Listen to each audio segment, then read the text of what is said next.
எப்போவுமே வெயிலில் சமைச்சிட்டே இருக்க லேடிஸ்க்கு என்னைக்காவது ஒரு நாள் சீக்கிரமாக சண்டேயில் செஞ்சு முடிச்சுட்டு போய் ரெஸ்ட் எடுக்கலாம் அப்படின்னும் போது கண்டிப்பாக இந்த டிஷ் உங்களுக்கு சூட் ஆகும்.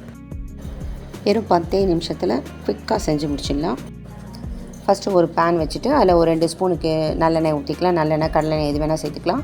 ஒரு ஸ்பூன் சோம்பு, 2 பட்டை, 2 லவங்கம், 2 ஏலக்காய் சேர்த்துட்டு தாளிச்சிட்டு, கருவேப்பிலை தேவையானது போட்டு தாளிச்சிட்டு, சின்ன வெங்காயம் தான் நான் போட்டிருக்கேன். உங்களுக்கு எந்த வெங்காயம் தேவையோ அதை போட்டு நல்லா வதக்கிக்கலாம். கொஞ்சம் நல்லா வதங்கினவுடனே ஒரு ஸ்பூன் இஞ்சி பூண்டு பேஸ்ட்டு போட்டு அதையும் சேர்த்து நல்லா வதக்கிக்குவோம். வெங்காயமும் இஞ்சி பூண்டு பேஸ்ட்டும் நல்லா வதங்கினதுக்கப்புறம் நம்ம எடுத்து வச்சுருக்க தேவையான அளவு சிக்கன் சேர்த்துக்கலாம். நான் போன்லெஸ் சிக்கனாக சேர்த்துருக்கேன். உங்களுக்கு எது வேணால் சேர்த்துக்கலாம்.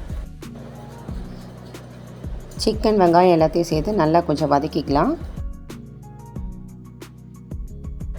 இந்த டிஷ்ஷுக்கு ஸ்டவ் ஃப்ளேம் ரொம்ப ஹையாக வைக்காமல் மீடியம் ஃப்ளேமில் வச்சு ஃப்ரை பண்ணிவிட்டு அப்புறம் ஒரு 2 நிமிஷம் மூடி போட்டு வேக வச்சிடலாம். சிக்கனில் இருக்க தண்ணியே அந்த சிக்கனை வேக வச்சிடும். மூடி போட்டு ஒரு 2 நிமிஷம் வந்த உடனே திரும்ப திறந்து நம்ம மசாலா சேர்த்துக்கலாம். 1/2 ஸ்பூன் மஞ்சத்தூள், 1 spoon garam masala, 1 spoon chicken masala, 1 spoon pepper powder மட்டும் சேர்த்துக்கிறேன். அப்புறம் இதெல்லாம் சேர்த்ததுக்கப்புறம் நமக்கு தேவையான அளவு உப்பு, கல் உப்பு 1 ஸ்பூன் சேர்த்துக்கிறேன். உங்களுக்கு எது தேவையோ சேர்த்துக்கலாம். கூடவே கொஞ்சம் புதினா இலையும் சேர்த்துக்கிறேன். இப்போ எல்லாத்தையும் சேர்த்து நல்லா வதக்கிட்டு ஒரு 2 நிமிஷம் திரும்பவும் மூடி போட்டு வேக வைக்கலாம்.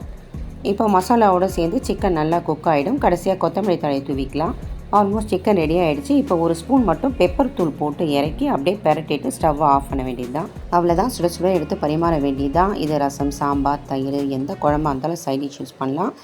டிஷ்ஷை ஒரு தடவை ட்ரை பண்ணி பாருங்கள். ரொம்ப சிம்பிளான டிஷ்ஷு, பட் டேஸ்ட் அட்டகாசமாக வேறு லெவலில் இருக்கும்.